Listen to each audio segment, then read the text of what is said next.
ফাইন্না শাইতান লিল ইনসানে আদুউম মুবিন। রব্বে করিম আমাদেরকে যার ইন্ট্রোডিউশন করে দিয়েছেন, যার পরিচয় করা দিয়েছেন কি, নিশ্চয় শয়তান তোমাদের প্রকাশ্য শত্রু।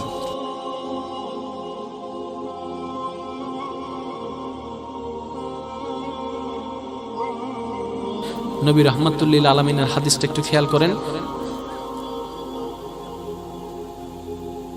সমস্ত পাপের মূল হচ্ছে মিথ্যা কথা, জানেন তো? সমস্ত কাজ পাপের মূল হচ্ছে কি? এখন মিথ্যা কথা বলতে গেলে তো জবান খুলতে হয়। আপনি যদি জবানটাকে বন্ধ করে রাখেন, মিথ্যা কথা বলারও কোনো দরকার। আল্লাহ আমাদের সবাইকে বুঝার তৌফিক দান করুন। আর একটু জোরে বলেন। একটু ঠান্ডা মাথায় খেয়াল করে দেখেন, কেউ সুখে নেই, যার যার জায়গায় সবাই দুঃখে কষ্টে আছে।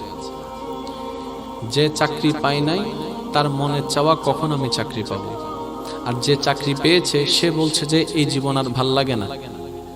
যে বিদেশ যেতে পারে না সে চিন্তা করছে কখন বিদেশ যাব, আর যে বিদেশ গিয়েছে বলে যে জীবনের সবচেয়ে বড় ভুল করলাম যে বিদেশ এসে দেশ ছেড়ে। যে বিবাহ করে নাই সে স্বপ্ন দেখছে কখন বিয়ে করব, আর যে বিয়ে করছে সে মনে মনে ভাবছে কেন যে বিয়েটা করলাম। কথা বলেন ঠিক না? যে ব্যবসা এখনো চালু করতে পারে নাই সে এখনো চিন্তায় আছে কোন ব্যবসায় যাব, মাথায় তো কোনো কিছু কাজ করছে না। আর যে ব্যবসা অলরেডি শুরু করে দিয়েছে সে এই ব্যবসাটা তার আর ভালো লাগে না। যে যেটা পাই নাই সে সেটা চাইতে থাকে, আর যেটা যে পেয়েছে সে তার কাছে এটার কোনো দাম নেই। আপনি যদি ঠান্ডা মাথায় খেয়াল করে দেখেন আপনার চতুর্পাশে আপনি যাদেরকে হ্যাপি আছেন মনে করছেন তারাও কেউ কোনো হ্যাপি নাই, নিজ নিজ জায়গায় সবাই দুঃখে আছে। তো এই অশান্তিময় সময়ে, অশান্তিময় পরিস্থিতির মধ্যে সুখটাকে পাবো কিভাবে? তখন ঈমান উত্তর দেয়, বুঝো কিংবা না বুঝো, পাও কিংবা না পাও, তোমার পক্ষে হোক কিংবা বিপক্ষ হোক, সর্বদা আল্লাহর সন্তুষ্টির উপর নিজেকে সন্তুষ্ট রাখো, আল্লাহর ইচ্ছার উপর নিজেকে সন্তুষ্ট রেখে বুঝে না বুঝে যেভাবে হোক মন থেকে আলহামদুলিল্লাহ বলতে থাকো, আলহামদুলিল্লাহ বলতে থাকো, আলহামদুলিল্লাহ বলতে থাকো। তুমি আলহামদুলিল্লাহ বলতে যাবা, তোমার অশান্ত মন ধীরে ধীরে শান্তি হতেই থাকবে। বলেন সুবহান। তাহলে আপনার এই জীবনের অশান্তি কমে যাবে। 2 টাকা পাইলেও যদি আপনি আলহামদুলিল্লাহ বলেন, 10,000 টাকা পেয়ে হাই হুতাশ করা মানুষের চাইতে আপনার মনটা কিছুক্ষণের জন্য শান্তি হয়ে যাবে, কারণ আপনি আলহামদুলিল্লাহ বলেছেন। আমরা আজকে থেকে আলহামদুলিল্লাহ বলার প্র্যাকটিস করব ইনশাআল্লাহ। আরেকটু জোরে, আরেকটু জোরে। নিজের ইচ্ছা পূরণ হোক না হোক আলহামদুলিল্লাহ। দুশমনে কিছু পাইলেও আলহামদুলিল্লাহ, শত্রুও কিছু পাইলে আলহামদুলিল্লাহ। আমরা শুধু আজকে থেকে কি বলবো? কেন? নিজের ভালোর জন্য। কারণ কথায় আছে নিজের ভালো নাকি পাগলও বুঝে।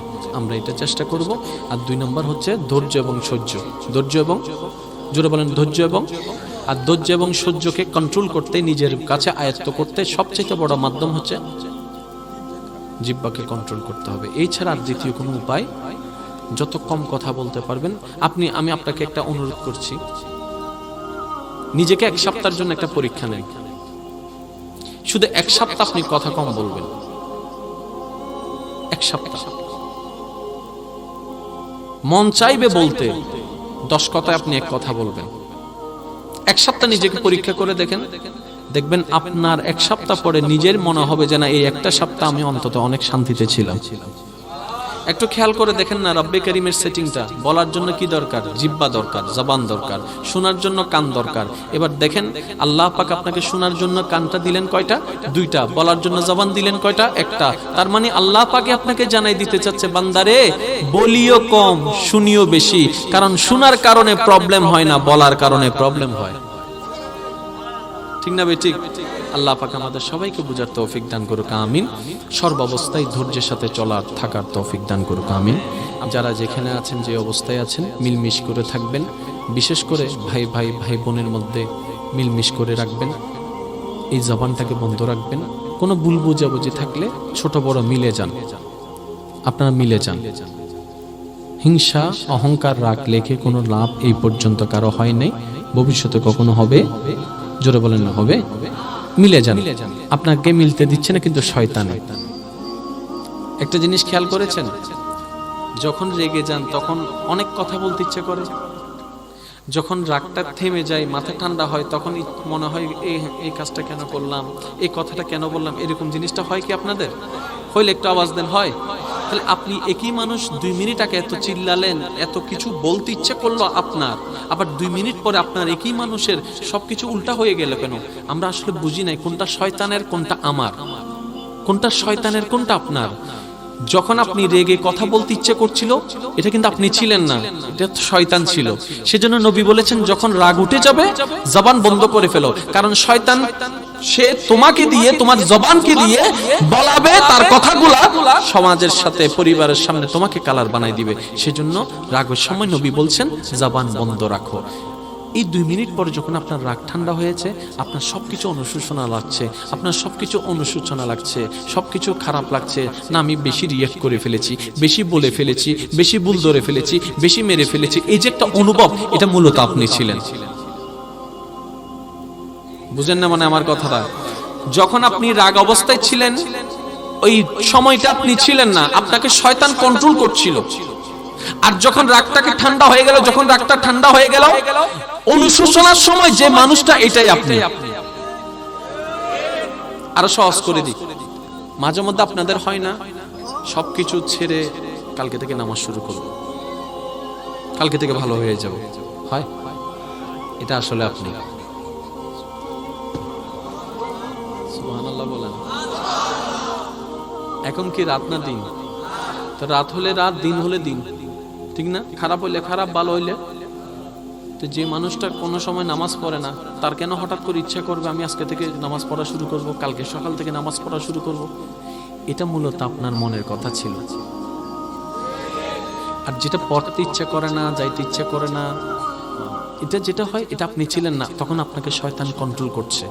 ঠিক এই জিনিসটা যদি আমরা বুঝতে পারি, যখন আমাদেরকে শয়তান কন্ট্রোল করবে তখন যেন আমরা চুপ হয়ে যাই। যখন শয়তান আমাদেরকে কন্ট্রোল করবে তখন যেন আমরা আল্লাহর পছন্দের কাজগুলোকে ইচ্ছা না করলেও করা শুরু করে দিই। তখন দেখবেন একদিন হবে না, এক সপ্তাহে হবে না, এক মাসে হবে না, আপনি যখন করতে শুরু করে দিবেন। কার বিপদকে? ফাইন্নাশ শাইতান লিল ইনসানে আদুউম মুবিন। রব্বে করিম আমাদেরকে যার ইন্ট্রোডিউশন করে দিয়েছেন, যার পরিচয় করা দিয়েছেন কি, নিশ্চয় শয়তান তোমাদের প্রকাশ্য শত্রু। ওই শয়তানের বিপক্ষে যখন আপনি চেষ্টা শুরু করবেন, দেখবেন আস্তে আস্তে আপনি পারা শুরু করেছেন। সুবহানাল্লাহ। আপনারা জানেন তো, ফেরেশতার ইবাদতের তুলনায় আল্লাহর কাছে মানুষের ইবাদত বেশি পছন্দের। ফেরেশতা জিজ্ঞেস করে, মাওলা তাদের নামাজে, ইবাদতে, কর্মে, জিকিরে এত ভুল, তারপরও তোমার এত পছন্দ কেন? রব্বে করিম বলে, তোমরা ফেরেশতারা প্রতিটা সেকেন্ডে আমার ইবাদত করো, নির্ভেজাল ইবাদত করো সত্য, কিন্তু শয়তানের সাথে যুদ্ধ করে ইবাদত করতে হয় না। কিন্তু এই ছোট্ট ছোট্ট মানব জাতিগুলা আমার শত্রু শয়তানকে পরাজিত করে আমার দরবারে নামাজের মাধ্যমে সিজদা দিতে আসে। সুবহানাল্লাহ। কারণ তাদের ইবাদতে আমার শত্রুর পরাজয় আছে, সেজন্য এই ইবাদত আমার কাছে বেশি পছন্দ। বিশ্বাস করেন, বেশি কিছুর দরকার নেই, মন থেকে আল্লাহর প্রেমে, নবীর প্রেমে অল্প আমলও যথেষ্ট, অল্প আমলও যথেষ্ট। আল্লাহ আমাদের সবাইকে বুঝার তৌফিক দান করুন।